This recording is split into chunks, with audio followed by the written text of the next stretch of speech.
is Remake 11 Productions 2021.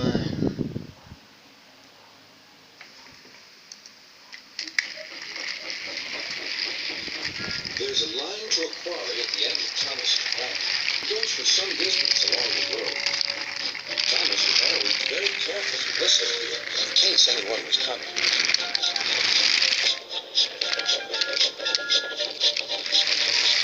Early one morning, a large policeman was sitting close to the line.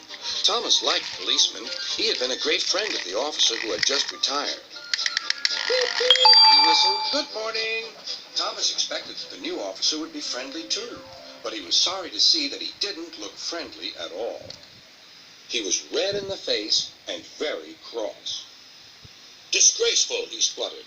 "I didn't sleep a wink last night. It was so quiet, and now engines come whistling suddenly behind me." "I'm sorry, sir," said Thomas. "I only said good morning." The policeman pointed to Thomas. "Where's your cowcatcher?" he asked. "But I don't catch cows, sir." "Don't be funny," snapped the policeman. He looked at Thomas's wheels. No side plates either. And he wrote in his notebook, "Engines going on public roads must have their wheels covered and a cowcatcher in front to protect people and animals from being dragged under the wheels if they stray onto the line. You haven't, so you are dangerous." "Rubbish," said Thomas's driver. "We've been along here hundreds of times and never had an accident." "That makes it worse," the policeman answered.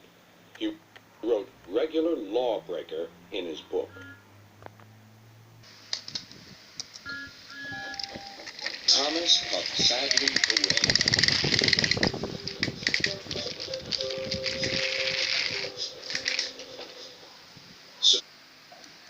Sir Topham Hatt was having breakfast. He was eating toast and marmalade.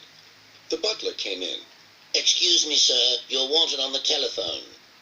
"Bother that telephone," said Sir Topham Hatt. "I'm sorry, my dear," he said to his wife.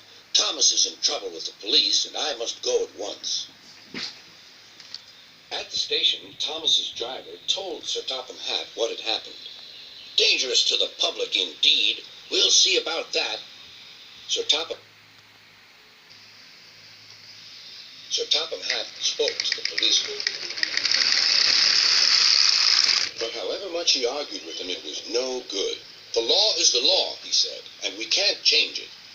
Sir Topham Hatt felt exhausted. "I'm sorry, driver," he said. "It's no use arguing with policemen. We will have to make those cowcatcher things for Thomas, I suppose." "Everyone will laugh, sir," said Thomas. "They'll say I look like a tram."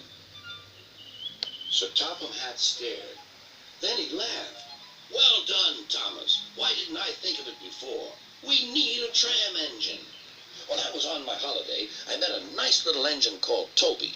He takes freight cars from the farms, but the trucks are taking over most of his work and he needs a change.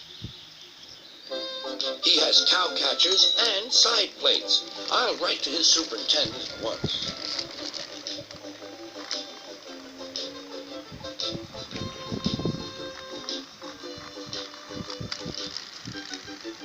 A few days later, Toby arrived. "That's a good engine," said Sir Topham Hatt. "I see you've brought your coach, Henrietta." "You don't mind, do you, sir?" asked Toby. "The station master wanted to use her as a hen house, and that would never do." "No, indeed," said Sir Topham Hatt. "We couldn't allow that."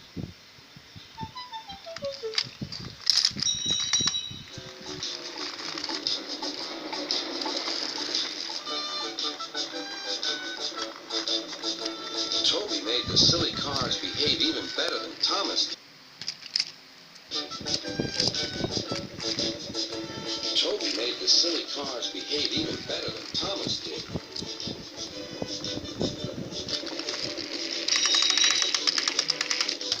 "Hey, you!"